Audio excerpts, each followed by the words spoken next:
All right, we're back at it after summer sabbatical. I don't know how many weeks we took off there. Big Cowan was sunning himself. He's looking bronzed. He's ready for the new season. But enough about Cowan. Look, Cowan, great to see you again. It's good to be back. But obviously, what a guest we have tonight. Like, as we said, we've been speaking to some legends of the game, but we're talking to someone who is probably, I think, as you said on Twitter, the hottest property in the league right now. He's having an unbelievable season. We had him wrote off at the start of the year. We were saying if the move to Bows doesn't work out, he's in bother. Hey, so I'm surprised he's even agreed to come on and chat to us two clowns. But we're delighted to have him on. What's your views on Georgie before we get him on, lad? You've played against him before, so you're better placed than me to tell our viewers how good a player he is. Yeah, well, look, I suppose, the record speaks for itself, Chief, in terms of, goals scored this year. And, we'll see later on, the types of goals that he has been scoring. And, playing against the man, he was always physical. It was always a good battle, but, he always scored. He always scored against you, when you're playing against him and you would know that he scored the last time against you, probably the time before. And chances were that he was going to score again that night. But, no, look, still only 24 years of age. He's proven, week in, week out now that, as we say, he's the hottest property in the league at the minute. Top goal scorer.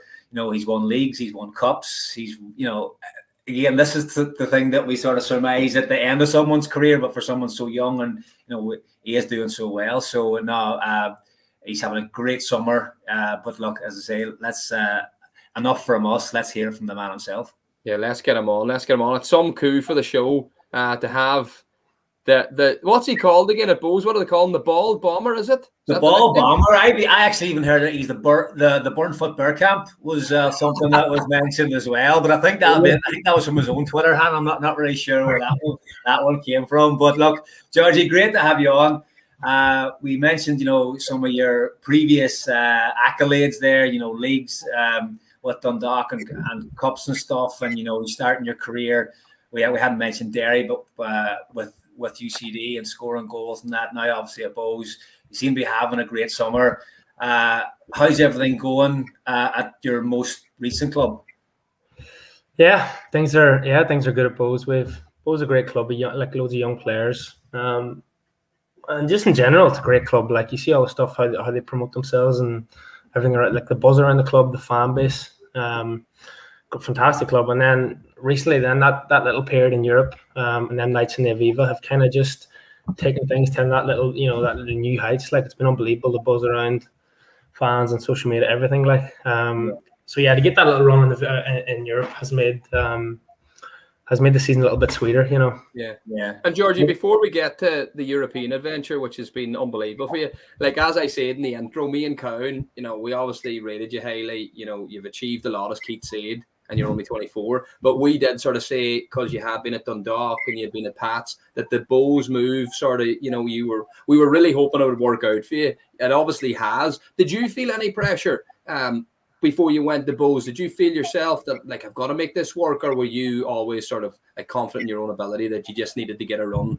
in the team? How did you view that? Yeah, it wasn't so much get a run in the team. I kind of knew, like I played that. Obviously, I didn't play as much as I wanted at Dundalk. And when I did play, I scored a few goals. I thought I'd done all right. Like, and then I went to Pats and played. I remember them very well, actually. I remember a lot of those goals against Harps, a few of them. Sorry for cutting across you, but yeah. Yeah. And then I went to Pats. I only played 8 or 9 games at Pats. People always think I played a season at Pats. I was only there for 8 or 9 games, I think it was. And at that time, I knew myself that I was nowhere near fitness-wise where I needed to be. Right. And I thought, like, after 20 or 30 minutes, I could find myself like, Jesus Christ, I'm not right here. I'm struggling. So that kind of was always in the back of my mind that, right, listen, when I get fully fit here, that I knew physically and stuff that I should be able to play in this league and score goals in this league from that little period of Pats. You know what I mean? Yeah. I had that sense that, like, listen, I'm not 100% here, and if I can get right, that I should be able to play at this level, like.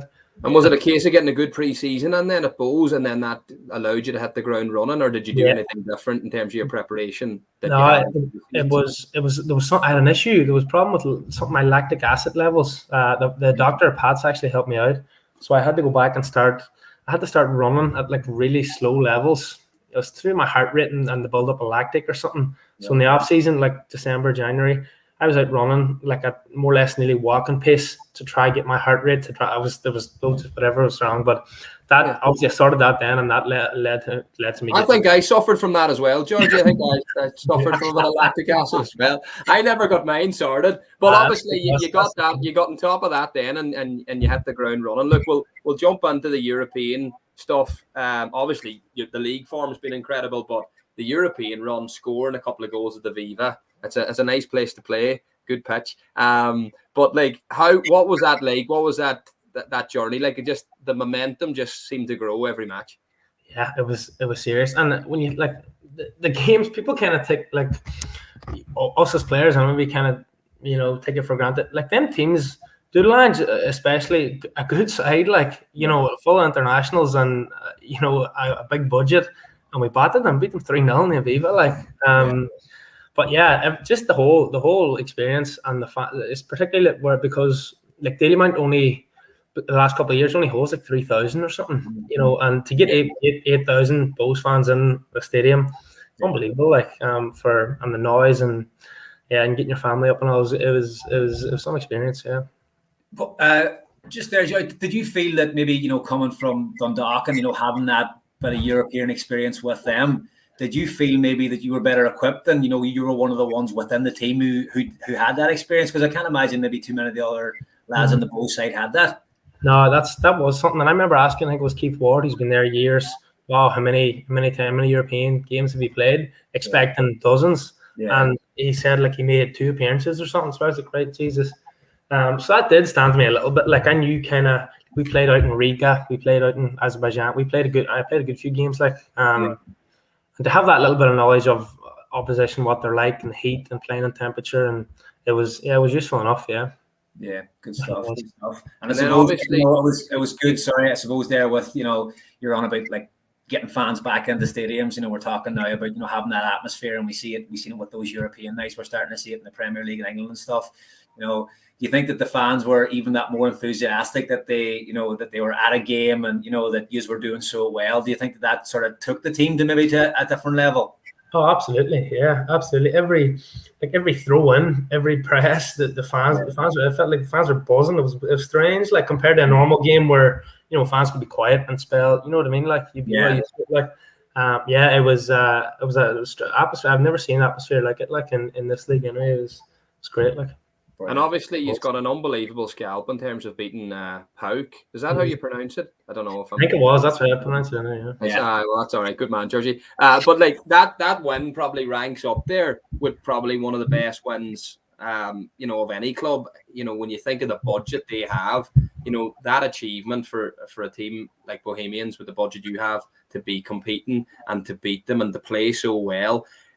Obviously you've probably tailored your approach slightly for that game. You've obviously had a lot of belief. What was the sort of approach to that game that night? Was it, have a real go at them and have something to hold on to going to Greece, or what way did you view it?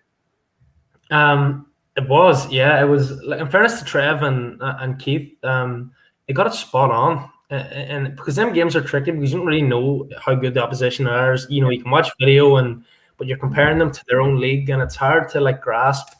But and in all them games, and Pauk didn't really change. We set up to kind of get after them as much as we could, like from the front, and we pressed Pauk in spells, and that's kind of what led to led to a couple of goals and led this playing well against them in spells. We had to sit in then. Obviously, when teams break your press, you have to get right back in and just sit, and be solid. But when we could, we pressed, and that was down to this, Keith and Trevor's decision to go after teams. Whereas everywhere in Europe, it would be sit in, and we'll try to get a set piece, or try to get in. But that wasn't their method. Like we got right after them, and it paid off. Like Pauk, Pauk, it could have been one of. I feel like if we had went and got the result out there, got a draw, got through, then you could maybe say, that was probably one of the biggest kind of scalps of an Irish team. So that was a little bit disappointing, like not to take something there, but it was You definitely were unlucky not to, I think, win the first game by more. Like, you probably could have won that game 3-1. And if you went out there 3-1, obviously, could have given you a better chance. But it was still an unbelievable result. And again, a great occasion to be involved in at the Viva. Yeah, another great night. Yeah, there was 3 nights in a row there in the Viva and 3 wins in Europe. Like, you couldn't beat it. Like, unbelievable. It's great.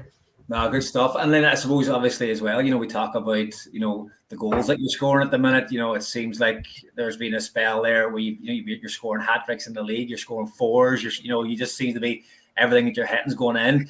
Did you feel going into these games that, there's definitely goals for me here tonight, maybe after 5 or 10 minutes of, sizing up the opposition or the centre halves or the fullbacks you're playing against?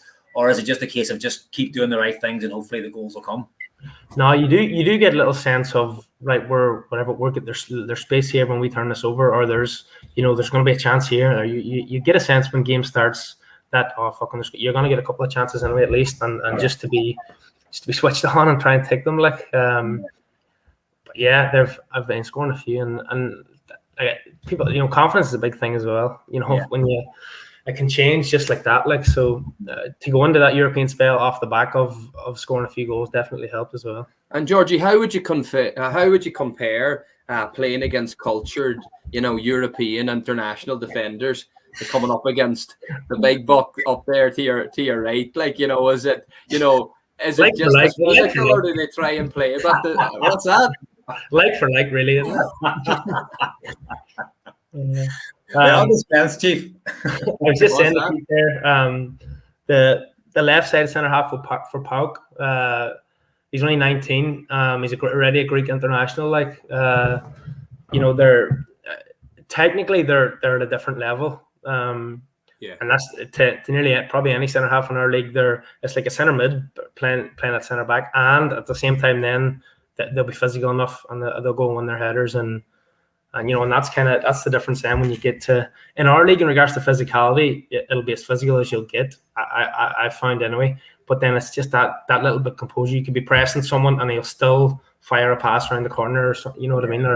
And that's the little bit. The technical quality of them, and that's the little. You can see, I think we can see that goal that you're just talking about there. We might have it, the one you're talking about, the Greek left side centre half. Have we got that one?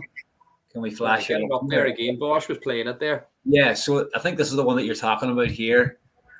Yeah, he makes a mistake here. Yeah, and he out of all of them, he was probably the lightest and he was the best technically. So it's hard to get that balance. That's a free kick, is it not? No. You get away with it. That's a free kick. Derek Toomey's giving a free out there all day, and he's booking you and giving a free out. Shocking, absolutely shocking. But no, you've done and that just shows you as well. Adapting to a different situation. You're not just scoring goals; that you're setting ones up as well. Yeah. That's something that you maybe try to add in to your game, or because you naturally. I thought when we played together, I played against you. You were naturally just right down the middle. Is this something that you've worked on, or is this just something that happened by accident, suppose, throughout the game? No, yeah, or Keith in particular wants you hitting channels and running channels whenever you can, and you end up in them. You end up in them situations, but it depends on opposition and that as well, and how much joy you're getting. If we're a little bit deeper, and our centre halves are having to clip, you find yourselves spinning into channels more often than if we're dominating possession. You kind of stay as a central kind of figure, Yeah, we'll just take a quick question here from Nathan Lawless. We've got a few comments coming in for you. Georgie, what's your favourite goal for Bohs so far? Can you pick one? It'd be Shamrock Rovers. That goal of Rovers this year, a few weeks ago, or maybe a month ago or so. I hadn't scored against Rovers in my career yet, and it was a decent goal as well, decent finish. So I'll take that in Derby. Well, it mean a lot to the Bohs fans that because of the rivalry as well. So they'll love you forever now for just scoring against them boys. That's the one. Do you want to mention, actually, just before taking another comment, you scored a hat-trick against Dundalk, former club, this season. How did what did that feel like? Was that a real, I actually don't remember looking over the highlights, but was there much celebrations there, or was it, one of these hands up one, or was it, good luck, lads, thanks very much, I'm away on here? How did you feel after bagging a hat-trick against one of your former sides? No, at that stage, it felt like because of the loan move, it felt like I'd left Dundalk a while, and different management and different, everything was different at that period. So no, I was there was no hands up. There was no hands up. That's what you want to hear. You don't want to hear these lads apologising after they scored. Get away from that there. No, absolutely. No, just to stay on that for a second, what Keith's brought up, obviously, move away from Bohs for a minute. You scored 37 goals in, I think, 2.5 seasons at UCD, which was, prolific form. That got you spotted. Obviously, Stephen Kenny took you to Dundalk. You sort of mentioned there earlier, you didn't feel like you got a proper run at it at Dundalk. Was there a reason for that? Did you ever go to the gaffer and say, look, and I need a run, or how did that sort of pan out for you there when at Dundalk, who were obviously at the time they were the biggest club in Ireland, so it was a great move for you. But maybe did it come a bit too young for you, Georgie? Do you think? I know you're only 24. That was when you were 21. What would your view be on that? Possibly, it possibly did. I think it kind of correlated. It probably didn't help me that Stephen left, and Vinny came in. Vinny had a really strong relationship with Pat for years, Pat Hooven. So they were, and then probably the biggest factor is probably Pat's personality. And that's not there. You need to you need to elaborate on that, surely. Like, Pat's very big. Pat's personality. That's not a dig. It's not a dig at Pat, but Pat was it was one of the leaders in that team with him and Gartles and a few of the lads. And Pat hated being taken off, and he would have fucking made it known, right? That you'd know when what Pat's taking off. If I was only getting, and at times I'd only be getting 10 minutes, and we'd be 3 up, and he might have scored, and he'd still be fucking fuming to be coming off. And I just think Vinny knew that, and it was important. Obviously important to keep Pat happy as well. He's your main man. He's the best striker in the league at the time. Like, so it was a tricky enough situation. You know what I mean? So it wasn't straightforward. So you think he was reluctant then? He was reluctant to take Hoban off at times because he was going to kick off in one. So a little wasn't pulling you to one side and, like, as a young striker trying to help you or anything? Was he a little bit ruthless in that way? But again, we're trying to catch him up. He's a little bit ruthless, a little bit dogged, but that's what you need, and that's why he scored fucking so many goals, like, because he's dogged, like, and so but there was no arm around the shoulder from Pat. No, he just get on with it, like. So I enjoyed Dundalk. There's no resentment or anything there. I don't regret it. Like, I fucking enjoyed them a few years. Like, it was great. Was there any other options? I suppose I'm sure there was, but was there, when you were thinking of leaving UCD, was there any other clubs that you could have went to that you didn't go to? I remember meeting Kenny Shields. Actually, it seems like years ago now. Jesus. Yeah. But Derry was always an option as well at the time. I think Shamrock Rovers might have been an option too, but it was never really a question. It was always going to kind of go to Dundalk with Stephen and just to kind of lure Dundalk. You would have been the major pull for you to go there. It would have been a big pull, and then seeing, like, just a couple of years before me, Robbie Benson made the same move, and I would have knew Robbie a little bit, so that was the link, and he kind of used Robbie as an example for how I would, it took Robbie time to gel, and then he ended up having a good career there. So that's kind of what I was looking at and thinking, right, that's definitely the best option for me. But it was probably a great education for you because, as you say, it was probably your first time being exposed to that sort of mentality where Pat Hoban's a goal scorer. He wants to play every single minute of every game. That they're winners in there, every single one of them. So, as you say, you probably took a lot from it. Maybe didn't realize it at the time, but you're probably benefiting from that experience now that you're at Bohs because you've probably got that resilience that you built up from that time there. Yeah, absolutely. Yeah, you would learn loads there from from Pat in particular. He might have not been the sweetest, or the he wouldn't be full of chat, but you learn a whole lot from him, like in how he carries himself and what's needed to be.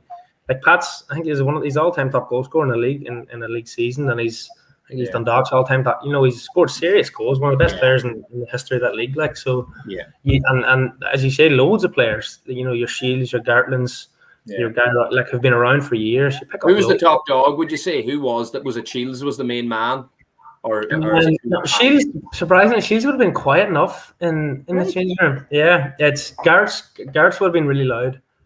Gart's would have been kind of loud and dominant. In particular in the first year. I know near the end of my career he wasn't playing as much, so it wasn't as prominent. But Garrett's and Pat would have been kind of the the two loudest and two kind of most vocal in change rooms. Okay, so you're saying that you sort of learned by watching Pat more than what he taught you himself. Yeah, about that bit of dogging is about that what it takes to be a top striker in the league. And look, you've obviously learned it because you're carrying it on through now. We take a few more questions here, Chief. Yeah, fire away there, Count. Let me see. What is from John Campbell there? What does George think of the standard of young players coming through in Donegal? Yeah, I don't actually know that much about it, to be honest. I should keep up with it more. You're big time now, Georgie. You're big time. He just moves around Dublin. He just moves his way around the club up there. He has no interest in soccer in Donegal. Sure, he's one of those Donegal men that, like, he was probably a Derry fan, were you? You were, weren't you? You probably went to the Brandywell. You never went near Finflag. I'm 10 minutes from the Brandywell. Terrible. Pop out. But I know Finn Harp's. I seen like Finn Harp's underage system seems to be flying with Kevin McHugh. They've beaten Derry. They've beaten I've seen them beating Sligo. These are good underage systems. So I don't know exactly you probably know more than me in the details, but is Kevin's obviously running the show there, and are they pulling? Are all these players from Donegal, or are they all just picked out of local Donegal teams? And because it just seems like such a quick turnaround where in the space of a couple of years, the underage sides they're winning national leagues and they're flying like. Yeah, I think Kevin's done a fantastic job there with the academy, and obviously I think Joe Boyle and Declan Boyle were involved beforehand, so they were really, really competitive, and they're producing a lot of top class sides. But Kevin's investing a lot of time and effort into it, and he's very, very professional and what he does.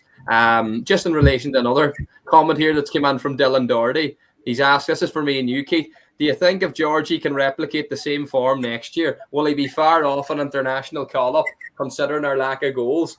There's men looking for you to get in the Ireland squad. In all fairness, Stephen, he does. He's brought Jack Byrne into the squad. Glenn Crowe, former Bows legend, has been internationally capped. I'm not saying that's something you're thinking about, but it isn't off the realms of reality either. Like, it is something that could happen.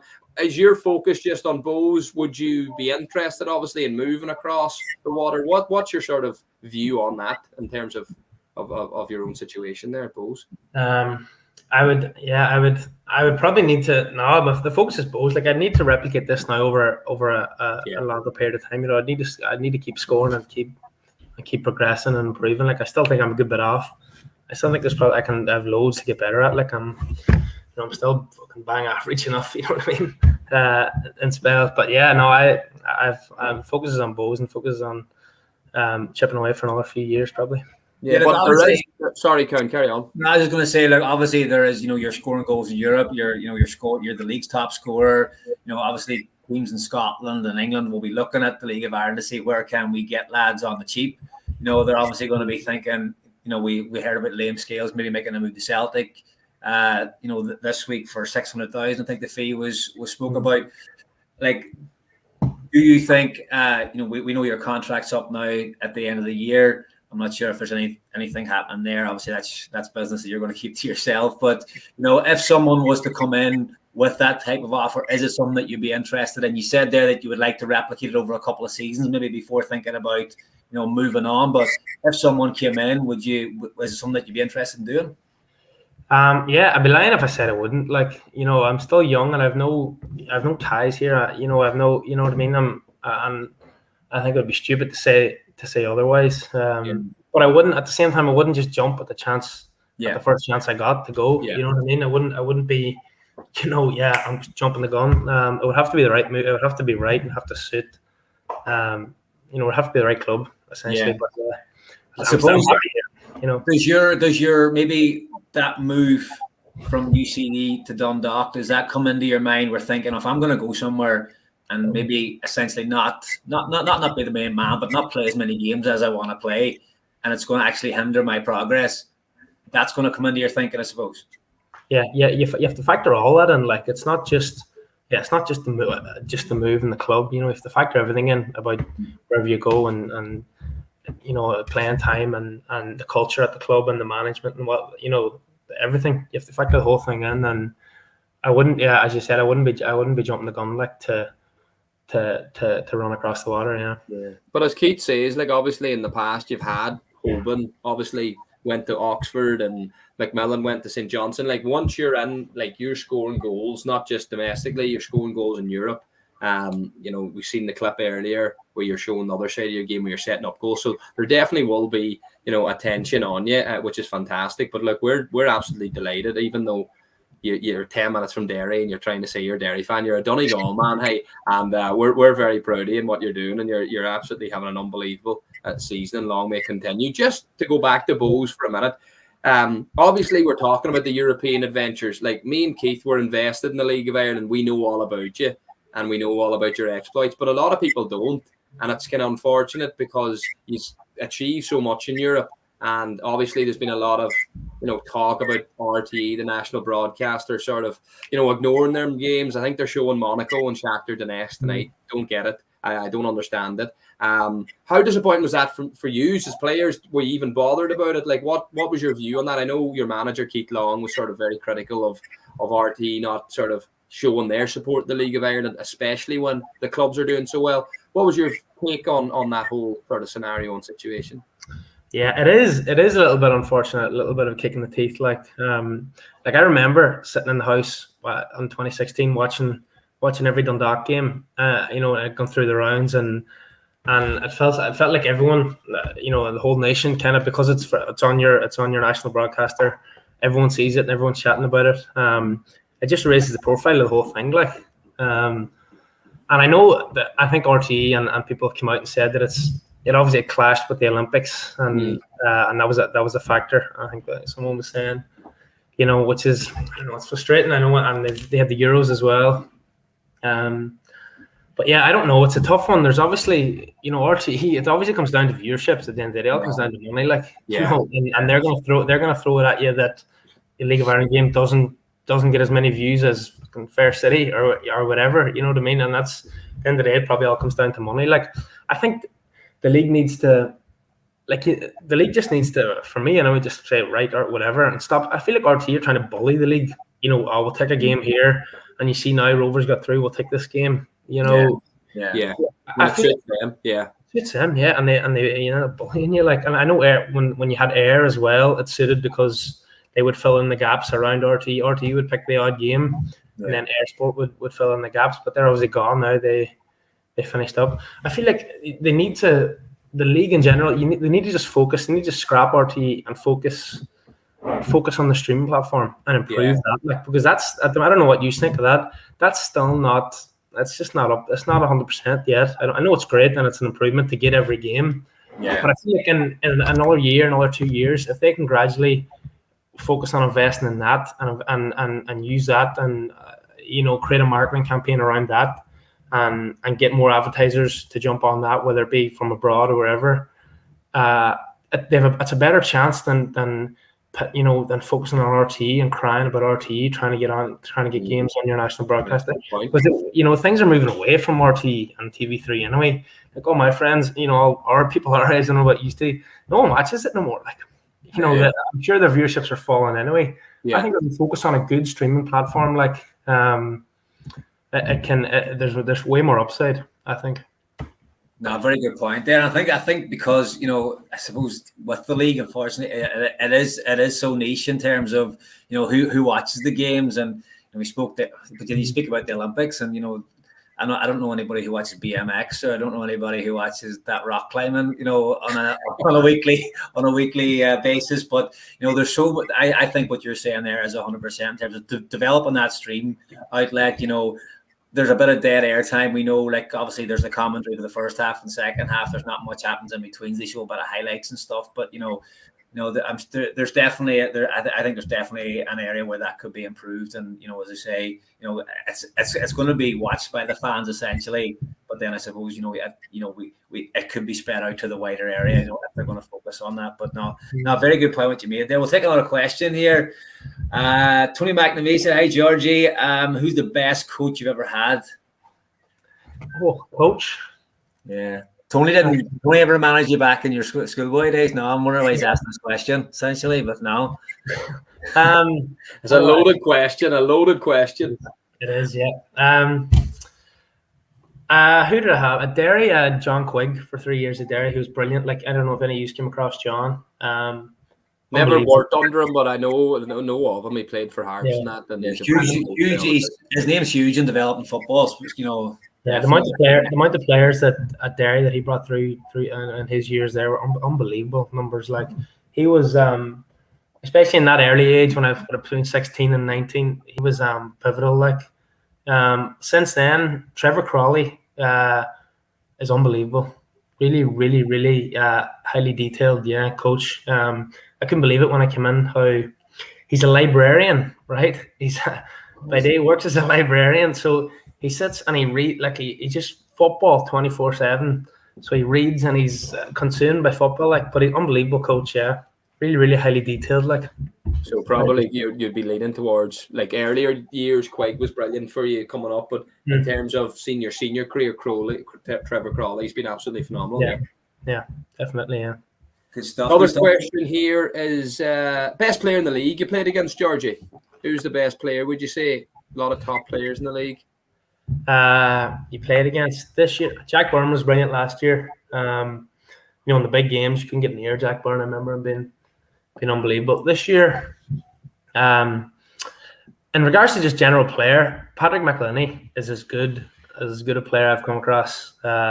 Whether it be even any of them European games as well. Like, you probably both have played against him. Like, see how strong and quick he is. Yeah. Never mind the technical stuff. Like, he's just unbelievable. Yeah. So very, very deceiving, isn't he? He's very deceiving. You think you have him, and he's gone. Like, he just squeezes that wee bit quicker, than the average player. Like, but I know Patrick McElhinney is very good. What about centre halves? Any ones that stand out as being, where you think you're playing against them, and not going to be my night? Where we pull that one out of?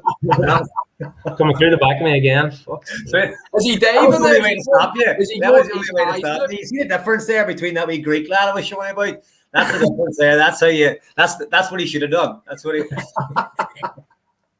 But look, that's a bit of a platoon pose there. So there's two arms in the air, like, absolutely. Did he like mixing it, Cowan? Does Georgie, can he mix it? I don't remember. He was always fond of the jersey. He was always fond of pulling the jersey. Like, if he was sort of, he would have pinned you, he would have had you in there, and you would have tried to, try and get around him. But he's very good at using his body. He's very strong. Like, and he's, whenever I would have played against Keith, I would have tried to avoid trying to bully Keith. Like, other centre halves who were a little bit smaller, and weren't in the gym as much. I'd have tried to battle with them more so than, you know what I mean. You would have to try to adapt, like. The big cow, big Hulk Hogan there. He's a machine. Hulk, yeah. Here, just an interesting point as well from Andrew Ennis. He wants to know, like, obviously Tierney and Devoy are quality. Like, how good are they? Like, you're especially, I suppose I can't put you in the spot because they're your teammates and ask you which one's better. But are they two players that you could see potentially, maybe leave the League of Ireland and get a move across the water? Is that very realistic, do you think, for them? Oh, yeah, that's absolutely realistic. Whether it be this year or next, I think both of them will have good careers. I don't know how much you've seen of Dawson. Dawson is as good as anyone. It really, really is, and it's taken him a while this year to kind of like get up and running, but he just has balance and vision and stuff. Real top level. Even in Europe, them European games, nothing changed. Like opposition doesn't really matter with Dawson because he can drop in and still get on it and still play. They can both of them definitely go to a higher level, and I wouldn't be surprised if one or two of them ends up as internationals. 100%, yeah. We got one here from Daz. He's asked, who's the best trainer at Bows in your opinion? The best trainer. Apart from yourself, obviously. Horrible trainer. Best trainer at Bows. Himself now, all the goals. Just get into my feet. No running channels on my feet. Well, the magic happens. I'll go with Keith Buckley. Keith Buckley's always on it and always at it. And although you talk about players, top players in the league, for me, Bucko is as important and as valuable a player in any team in the league. Like, he's unbelievable the work Bucko does, and irreplaceable. There's no other player in the league that I think they can put in the work, and the distance he covers, the amount of tackles he makes and stuff, unbelievable. But probably best trainer as well. Yeah, serious. And just I want to take you back. Obviously, Keith already asked you in terms of coach, like who's a top coach. In terms of managers you worked under, obviously Keith Long, I think, is a phenomenal manager. I think the job he's done at Bowes, was incredible. Like, he wouldn't have had a big budget. Like, a lot of people talk about Bradley and stuff, but you see he's able to take Richie Towell over from England. Other clubs have had bigger budgets. He's built a real, quality, sustainable club. And that word sustainable isn't always synonymous in the League of Ireland in terms of getting success. So I think he's done a phenomenal job. Like, how good a manager is he? Is he in terms of man management? Is that where his real skill is? Or maybe is it a coaching? Maybe it's a mix of both. What's his? And I know you're not going to say anything bad about him because he's your gaffer and you're doing he's getting the best out of you. But what do you think that's fantastic about him and what he brings to the table? Yeah, I think the key to the success of Bowes is the relationship between Keith and Trevor. There's a really good balance there. So Trevor's really hands on, and on the training pitch, Trevor will be doing everything on the training pitch, and Keith will be kind of standing back and watching. And that balance that they have is often hard to get. There's always a little bit of clash, I know, between both trying to do this or trying to, loudest voice and be shouting over each other. They have a really good balance, and they both know their role, and then when it comes to Keith in regards to like finding players and picking young players and handling young players, like, for example, with Dawson. Yeah. Like, people easily forget Dawson didn't play the first 6 games. And he was fit, like, and there's nothing wrong with him, but it's because he was probably a little bit off it, and Keith knew that he needed to up it, he needed to ignite something there within him, like, because he was probably a little bit, I don't know, lackadaisical. So he didn't play him, and it was a bit of a surprise to everyone, for first 7 or 8 games, and then he throws him in, and within a few weeks, then he's the best player in the league, like.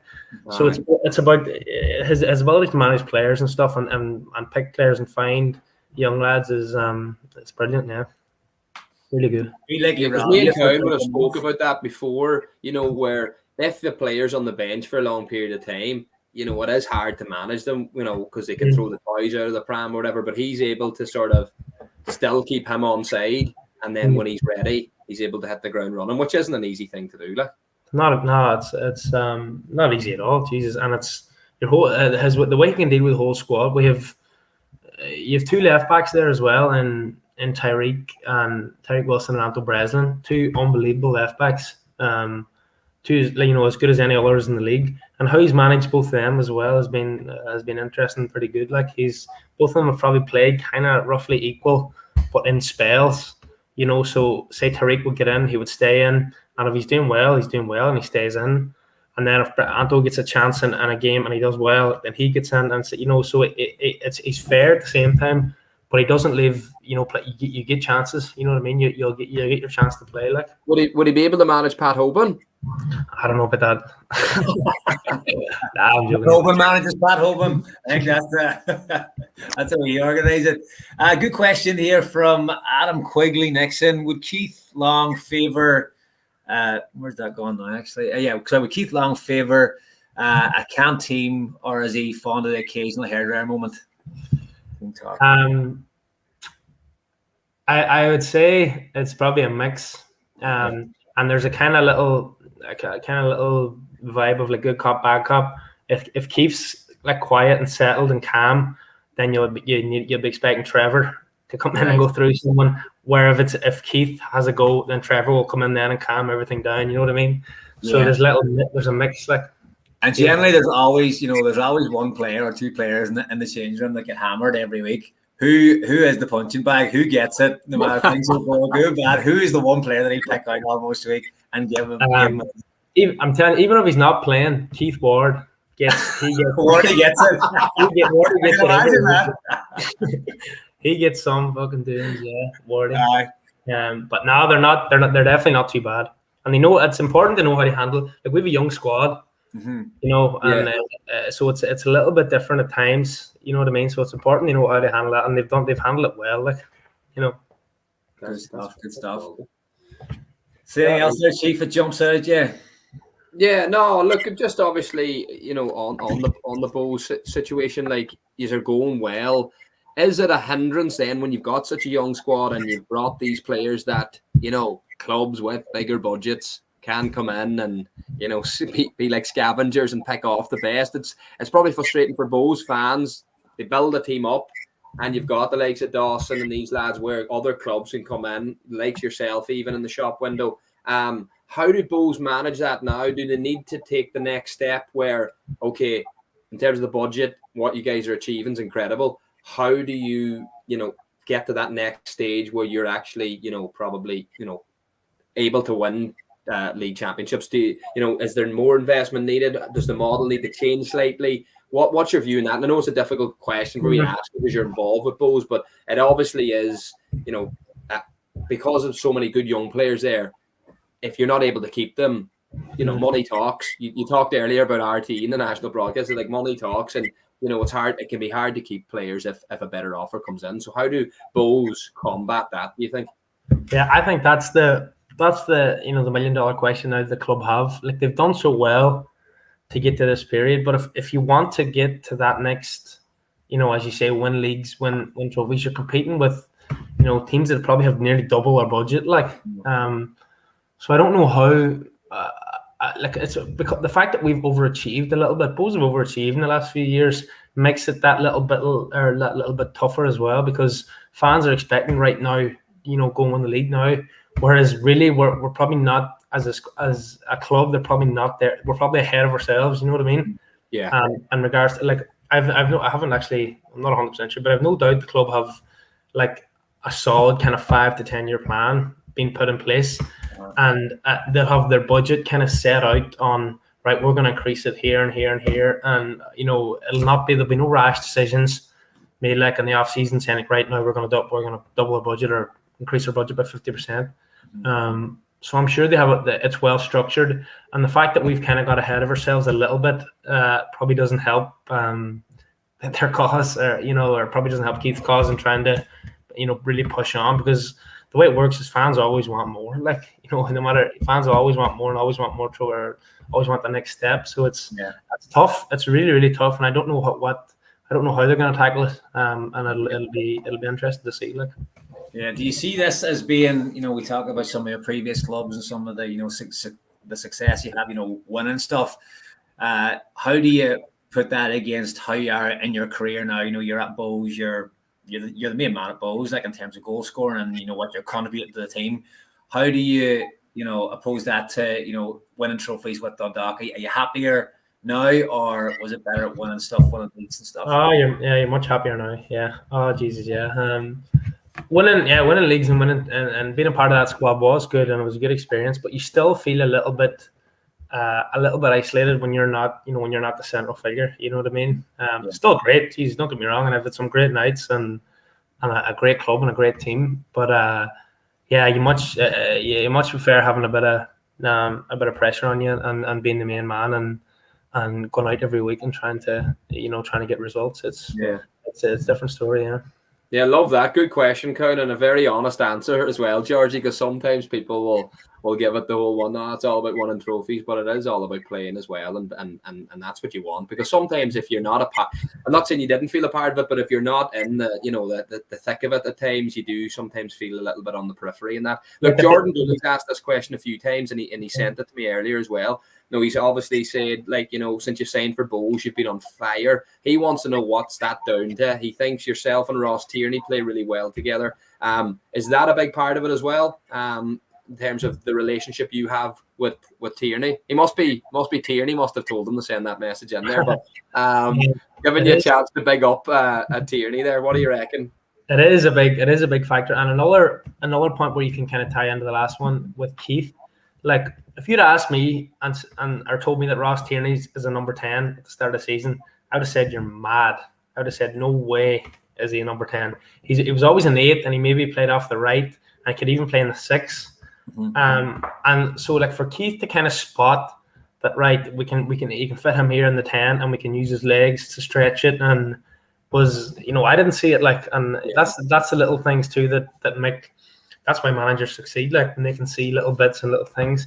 Everything would have told you Dawson's a 10 and Ross's, but he switched it and it's worked out really well. Like, Rossi can stretch the game for us really, really well. His legs is like a serious engine on him, and then it allows us to put pressure on teams, serious pressure, compared to if you had say you had a nice footballer and love it. I'm not saying Rossi's not a nice footballer, but say if you had a real technical player, number 10, who maybe wasn't pressing as hard or didn't, it changes your whole system. Like, so in regards to how we play and press high and pressure and then making them runs down between centre halves, Rossi's a huge part of how we play, in the whole system.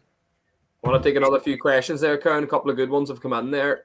Yeah, look, we'll give Nigel Hegarty a run here after building up a good relationship with Bows players and supporters. Will be tough coming up against Harps. Up against them in a Harps jersey next year. Nigel, has you signed, lad? He has me signed and all. Jesus. I don't know. Is that a question?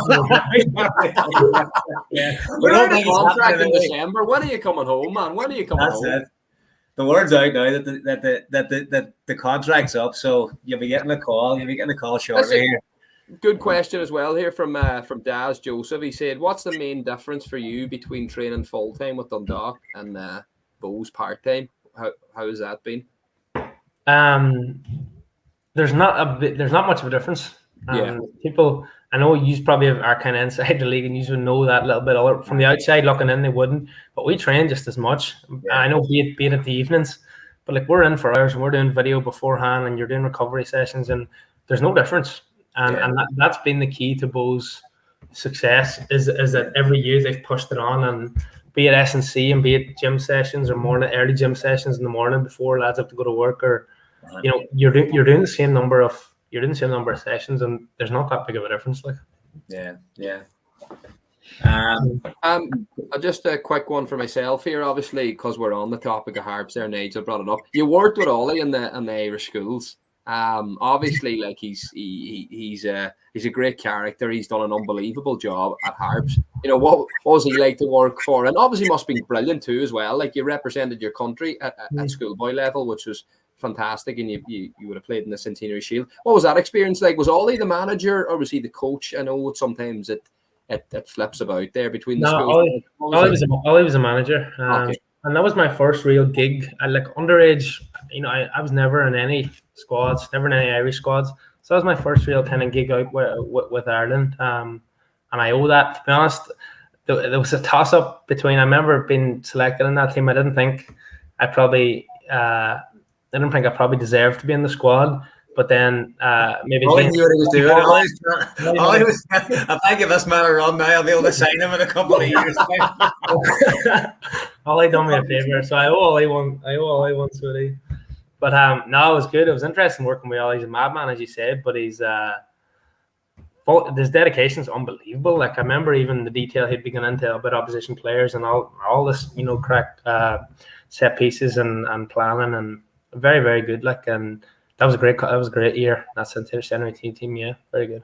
So you owe Ollie one, so you might go up to Heart. Never know. Maybe after another couple of European runs, you'll end up in Balbuffet. Maybe. We spoke to Barry Malloy about Kenny, and he's a colourful character, and he had a couple of good stories about him. Anything that you can share with us, or any good experiences you have with Stephen Kenny over the years? I only had Kenny for a couple of months. Was it 3 or 4 months? So I haven't really now experienced them. So no, I'm not going to throw him under the bus. I have no. I'm sure you heard most of them anyway. Yeah, I'm sure you heard most of the mad stuff about him. Good answer, very political answer. Right? He's obviously thinking about the call-up as well here, Chief. He's obviously thinking about actual football. Yes, he's there. He's focusing on bowls, and I'm not sure. There's qualifiers in September. There's qualifiers coming up. Yeah, right, he is. All right, we'll have a look at a few more here. Ryan Fagan says, he said, what are you saying, Chief? No, I was just going to say, obviously we're enjoying the conversation here. We'll wrap it up soon enough. So if anyone's got any more questions, get them in, before we let Georgie go. Good stuff. Let me see. So look, obviously we know the rivalry between Bows and Rovers is absolutely massive. You know, you spoke about scoring against them. In terms of the derbies that you would have played in before, that's obviously, you know, it's one of the biggest derbies in the country. Can you give us a wee bit of insight about what's it like? You know, the build up to those games, you know, and the, you know, what with the fans, and you know, obviously there's a certain amount of social media all gathers around the players and stuff. Now, what's the lead up to them games like? Yeah, like the profile of that derby, the game in general, everything's just up a notch. You know what I mean? Between the prep and the press and everything before that derby, everything's just, you know, one or two, you know, times greater. Like, but because of COVID and because you don't have the fans, it's different. Like, it's a little bit different, and it probably takes away from the whole experience of that derby and a derby day. I can imagine the floods of fans on the streets and stuff heading into games, and the noise and stuff would be an experience. So I'm probably kind of looking forward to that now. Hopefully, we get a few more fans in now coming in. That would have been this weekend. That would have been this weekend, wouldn't it? It would have been Bows and Rovers. No, this weekend. It's called off. Yeah, but that's what I'm saying. It would have been this weekend, but they're playing in Europe. So that'll be something to look forward to. Hopefully they'll kick it down the road a couple of weeks, and maybe more fans will get in. So that'd be something to look forward to. Ryan Fagan's wondering, new contract at Bows pending. The Bows fans want you to sign up. Hey, obviously they love you, lad. So can you reassure them that you'll be at Dalymount Park for the 2022 season? Yeah, I don't know if I can. Are you going to play hardball here now? I don't know what's going to happen. But no, I love being at Bows. Unbelievable club, as I said earlier. But just Keith and Trevor. I'm not going to harp on about how good the club is again. You know all about it. It's a great club, and it suits me down to a T. The style, the system, and the style that we play. So I'm just enjoying it here at the minute. Yeah, I'm looking forward to the rest of the season. I thought we were going to get the first signing on Larry somewhere. I thought we were going to get up there and everything. Brilliant. Now, Daz on here again. This might sound silly. The Bows warm-up has been the same for the last few seasons. The players get bored. Look, you're going to have to get on to Trev and Keith at the warm-up. Daz isn't happy with the warm-up, and you're going to have to shake it up a bit. I think he's a librarian. Of course, it's going to be a warm-up for fuck's sake. That's it. Top pro. Fucking brilliant. Not bad there. Let me see anything more. So, see, just in terms of the, you know, you spoke about it's a young dressing room. You spoke about the the Bows setup there at the minute. Who's the lads in there that's vocal? Who's talking? Is it Georgie Kelly? Is because he's been, you know, as I say, he's been around a couple of top clubs now. He's had that experience. Or are you one before games where you're a bit more relaxed? You're getting focused. You're thinking about what you have to do. What's the prep like in the changing rooms? No, because I'm one of the older players. I'm second, third, fourth oldest. That's how young the team is. You have to be a little bit more vocal, and that's just the way it is. Like Keith Buckley, Rob Cornwell. I think that's the only the two that are older than me. And obviously, they're skipper and vice captain, so they're going to be vocal. But with younger players, you have to be that little bit louder, and you have to kind of step up. And I've enjoyed that kind of this year, that little difference, like, you know. A bit of responsibility, yeah. Last one with Bows, because Ryan Fagan as well. We're not ignoring your questions, Ryan, but I've seen it come in a few times. What was the best European away day with any club you've played for? So obviously between Dundalk and Bows, what was the best European away day? Was it the last outing there, or what was it? Riga was, or not Riga. Sorry, I'm thinking about Dundalk. Pauk, that was an experience. Yeah, like 24-hour armed guard protection of the hotel the whole time we were there. You know, police escorts all around the stadium. You couldn't leave the hotel without, you know, a policeman with you. Like, it was them Pog fans were mad. Them Greeks were mad. Like, and then the stadium, the noise in the stadium when we came out, serious, unbelievable. Like, and it's just a pity it wasn't full. I think it was only half or 3/4 capacity. But it was still an intense atmosphere. It was serious. Yeah, Jesus. Did you ever sense that when they played you at the Aviva, did they underestimate you a little bit? Do you think? Did you smell that early on? Oh, absolutely. Yeah, absolutely. And probably, you know, rightly so. I heard them. I know it was mentioned in their media that we're part-time.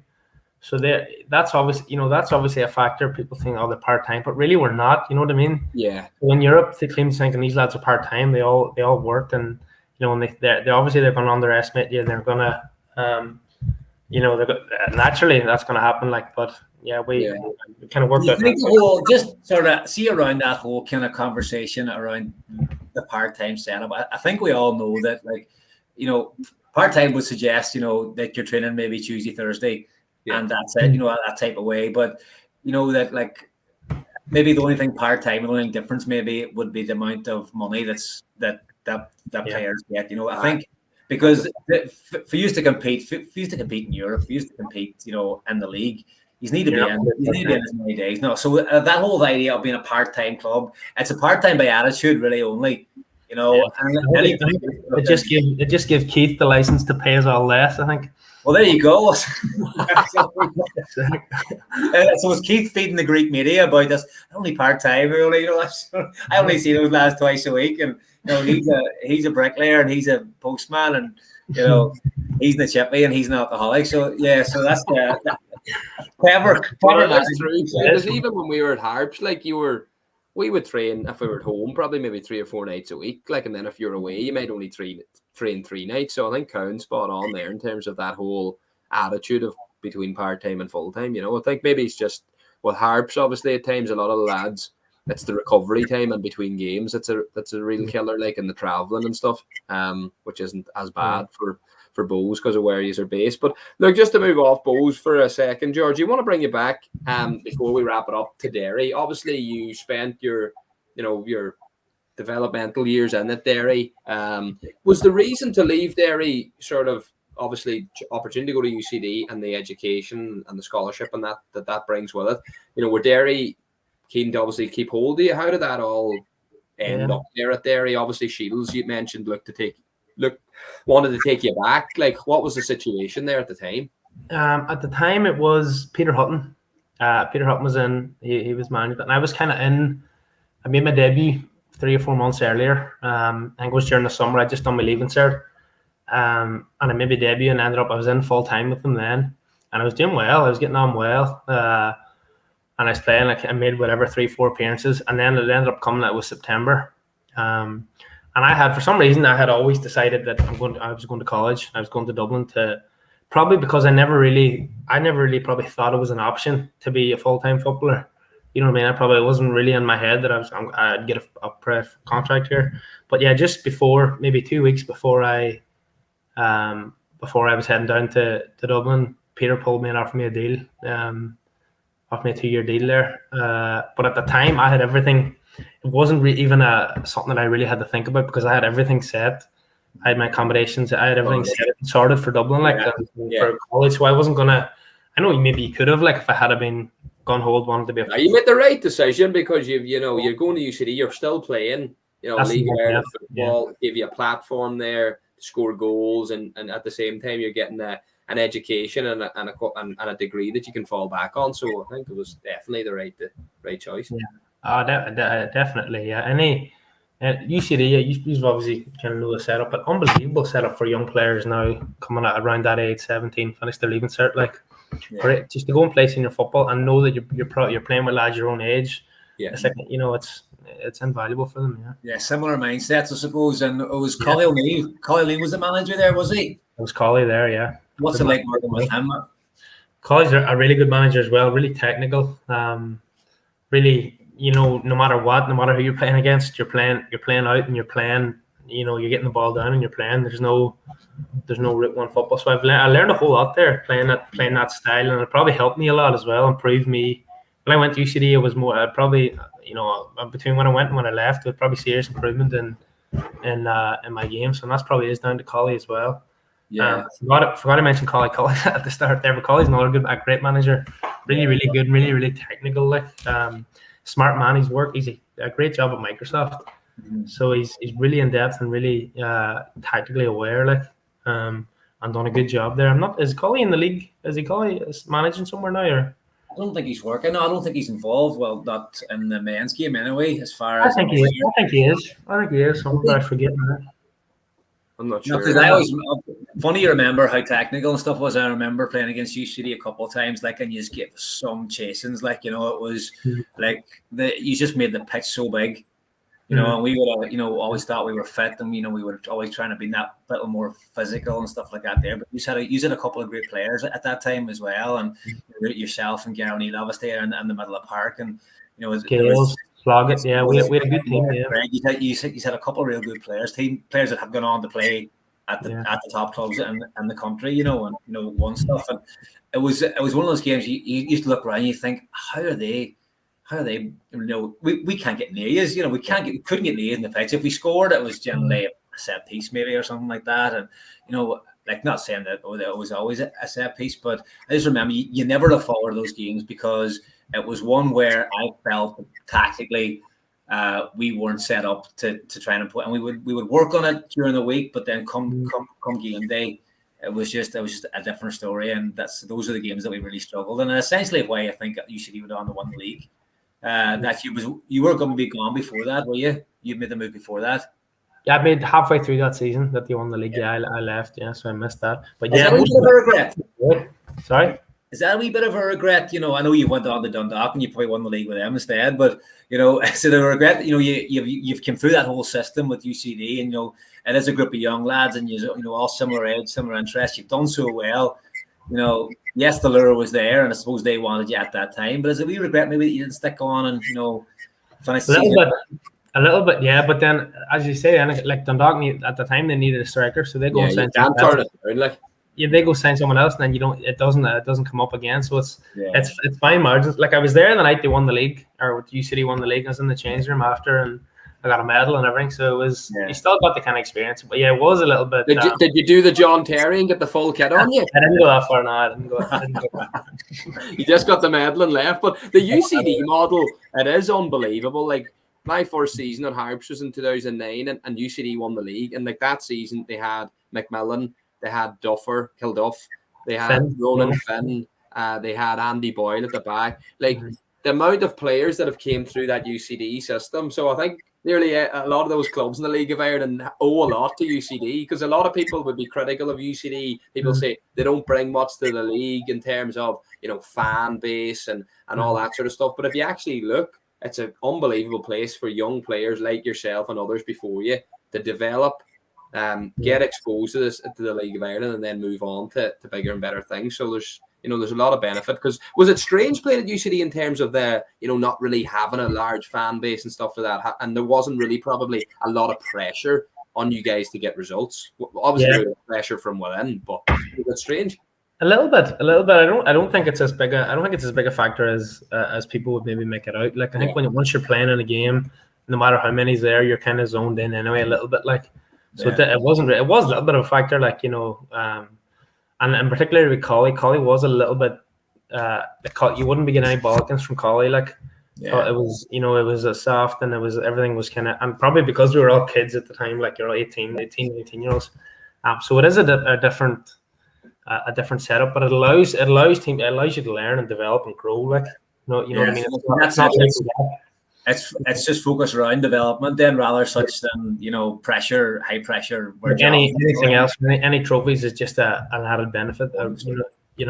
Yeah, we threw up here. A few lads have jumped in here. Nigel's in there again. Yeah, Colley's assistant to Cabin TV. So I was thinking, I knew he was in the league somewhere. Yeah, Cabin TV. Massive development club. Well, that's it. I don't know if there's any more coming on, or if you've got any more questions, but Georgie, absolute pleasure speaking to you. Absolute, not only are you a top class striker, you're an absolute gentleman, and absolutely brilliant listening to you. Like, in terms of the way you articulate your points, and you broaden the conversation out at times, which is brilliant. Normally we have a lot of nuggets on here, like yourself and Cowan chatting in circles, but you brought a bit of quality and a bit of class to it as well. So it was. Oh, here, a quick question just popped in here. Did you understand Eddie Sadak when he was talking to you in Derry? That's from Tony McNamee. I did, surely. Eddie Sadak as well. I forgot about Eddie. Yeah, Eddie would help Quiggy, the two of them together. I did, surely. Eddie's another great manager. Brilliant. Yeah. I think Eddie's. I know. Sean Connor's got the boot there at Stute during the week, so he did. I think Eddie was taking training, so that's an exclusive there. If you want to take that and pass it around Dublin, Eddie's back in business. Well, maybe we'll see. Look, just to finish off on that, there, what I'm going to basically echo what Chief has said there. Absolute gentleman. You know, we've learned a bit from you. It's been absolutely brilliant. What's the perfect end of the season now for Georgie Kelly? How do you see it panning out, or what are you aiming for the second half of the season? We have Summer Rovers now in the cup in 2 weeks. The league, Bohs fans will like me saying this, the league might be a little bit out of reach.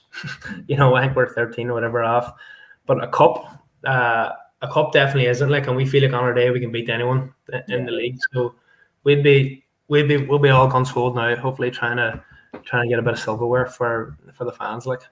Brilliant.